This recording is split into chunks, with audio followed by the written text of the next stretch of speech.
రోజు నేను egg curry చేద్దామని నా స్టైల్ అంటే ఓల్డ్ స్టైల్ అనమాట. ఇది చాలా రుచిగా ఉంటుంది. ఒకసారి తప్పనిసరిగా మీరు కూడా ట్రై చేయండి. ఇలాగ నీళ్ళల్లో ఉప్పేసి ఆ నీళ్ళు మరుగుతూ ఉన్నప్పుడు మనం ఎన్ని ఎగ్స్ కావాలో అన్ని ఎగ్స్ ఉడికించుకోవాలి. ఫస్ట్ కంపల్సరీ ఉప్పు వేసి ఉడికించడం వల్ల పైన తీసే పొట్టు ఈజీగా వస్తుంది. తర్వాత ఎగ్ టేస్ట్ కూడా బాగుంటుంది.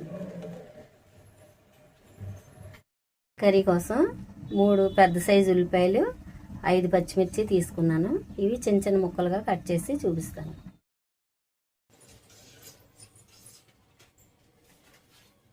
Hello everyone, welcome to my channel Bhavani teacher. ఈరోజు నేను గుడ్లు కర్రీ చేస్తున్నాను కదా, గుడ్లు ఇగురు. అది ఓల్డ్ స్టైల్లో అన్నమాట. అయితే ఇప్పుడు అది చేసే విధానం చెప్తాను. తప్పమ్మా లే.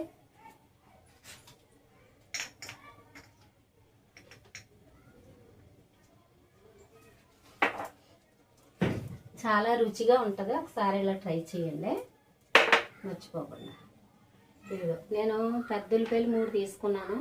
ఒక 5 పచ్చిమిర్చి తీసుకున్నాను. ఫస్ట్ ఇలా వేసేసుకోవాలి. ఒక డిష్లో మనం నీట్గా ఉన్న ఒక డిష్లో వేసేసుకోవాలి.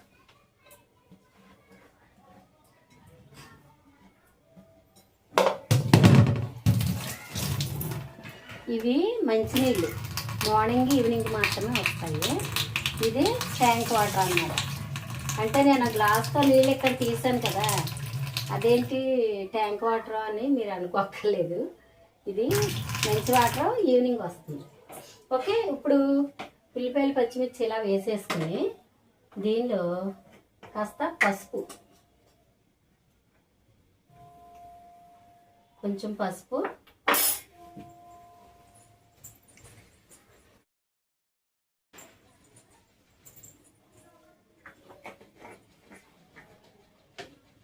తర్వాత ఉప్పు కర్రీకి సరిపడా,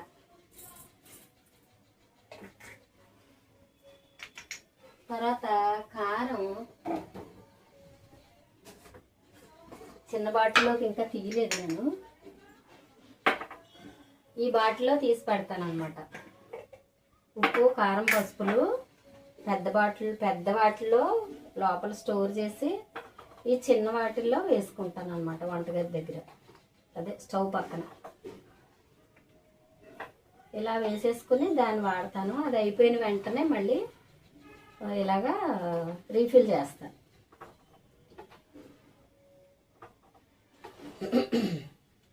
ఇప్పుడు దీనిలోకి కొంచెం కారంగా ఉంటేనే బాగుంటుంది. ఎగ్ కదా, అందుకని 1.5 స్పూన్ వేస్తున్నాను.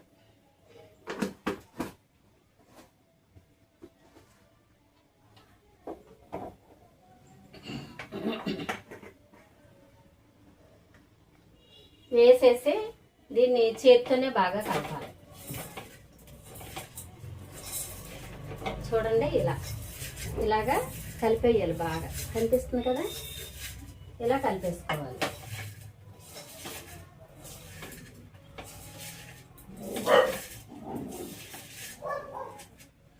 ఇలా కలుపుకున్న తర్వాత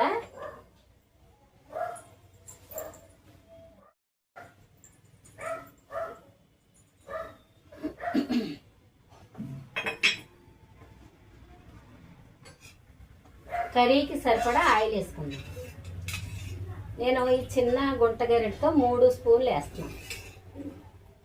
సరిపోద్ది, ఈ కర్రీకి అది సరిపోద్ది. ఇలాగా చేతితోనే కలిపేసుకోవాలి. ఇది ఓల్డ్ స్టైల్లో ఎగ్ కర్రీ అన్నమాట. గుడ్లు ఇగురు. చూడండి, ఇలాగా చక్కగా ఆయిల్, ఉప్పు, కారం, పసుపు కలిపేలా కలిపేసుకొని దీనిలో ఉల్లిపాయలు మునిగే వరకు వాటర్ వేసుకోవాలి. ఉల్లిపాయలు మునగాలి, ఖచ్చితంగా ఉల్లిపాయలు మునగాలి. ఇలా మీకు చూపిస్తాను, చూడండి, దగ్గరలో చూపిస్తాను.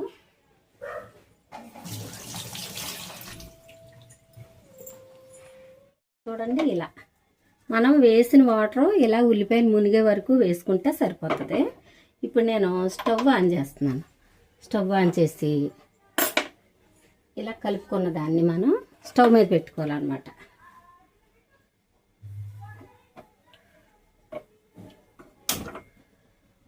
ఇలా పెట్టేసుకొని ఒక మూత పెట్టుకొని మరిగించుకోవాలి. అది మూత పెడతాను. పూర్తిగా ఎంతవరకు మరగాలో చూపిస్తాను, ఓకేనా? ఈలోపు అది మరిగేలోపు ఎగ్స్ ఒలిచి పెట్టుకుందాం. చూడండి, ఇలా మరుగు స్టార్ట్ అయింది కదా. ఈ మరుగు స్టార్ట్ అయిన తర్వాత ఇది మొత్తం కర్రీ అంతా మరిగేటప్పటి వరకు మనం వెయిట్ చేద్దాం. అంటే ఒక 2-3 నిమిషాలు వెయిట్ చేయాలి. అలా మరుగుతూ ఉండాలన్నమాట. ఇలా మరుగుతున్నప్పుడు మనం ఏం చేయాలో చెప్తాను. ఇప్పుడు 3 నిమిషాల తర్వాత ఇలా మరుగుతుంది కదా. ఈ టైంలో మనం వీటిని, ఈ ఎగ్స్ని ఒక్కొక్కటి దీనిలో వేసేసుకోవాలి. ఫ్రై చేయకూడదు, ఏం చేయకూడదు, యాజ్ ఇట్ ఈస్గా వేసేసుకుందాం.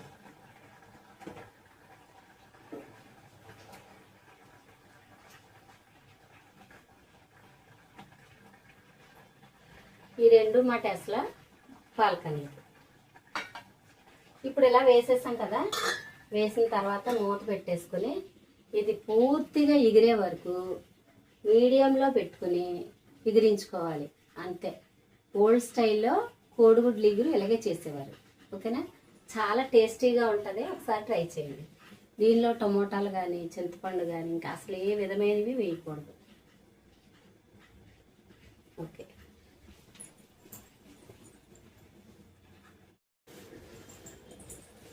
కర్రీ అయ్యేలోపు మన అంటే టైం సేవ్ అవ్వడానికి అన్నమాట.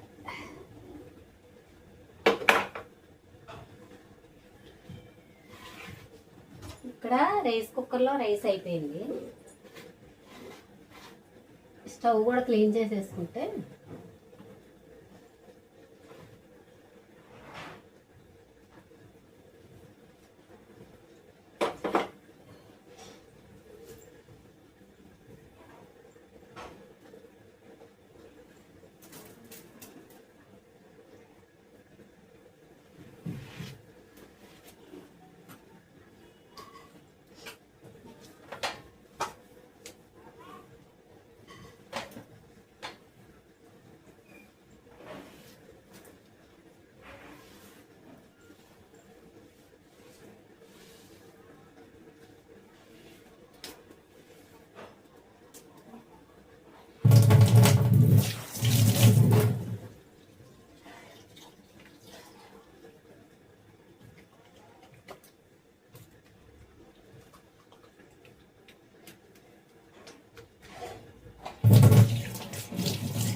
కర్రీ ఎగిరిన తర్వాత చూపిస్తాను.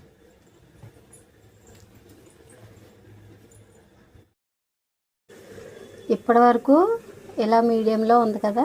ఇప్పుడు చూడండి, ఈ స్టేజ్లో మనం ఏం చేద్దామంటే ఒక్కసారి కలిపి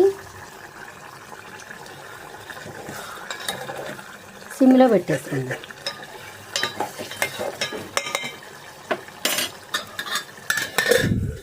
ఇలా సిమ్లో పెట్టి పూర్తిగా ఎగిరే వరకు ఉంచుకుందాం. అంతే. ఎంతో టేస్టీ గుడ్లు ఎగురు, ఓకేనా? ఓల్డ్ స్టైల్ గుడ్లు ఎగురు. మీరు కూడా ఒకసారి ఇలా ట్రై చేయండి. బాగుంటే వీడియోకి కామెంట్ చేయండి, ఓకేనా? Thank you. చూసారా ఎంత చక్కగా ఎగిరిపోయిందో గుడ్లు ఎగురు. చాలా అంటే చాలా టేస్టీగా ఉంటుంది. రైస్లోకి, చపాతీ, పుల్కా అన్నిటిలోకి కూడా చాలా బాగుంటుంది, ఓకేనా? Bye, thank you. బీరకాయలు కూడా కోద్దాం అనుకుంటున్నాము. బీరకాయలు కర్రీ చేస్తాను. చూడండి దొండకాయలు ఎలా వచ్చాయి.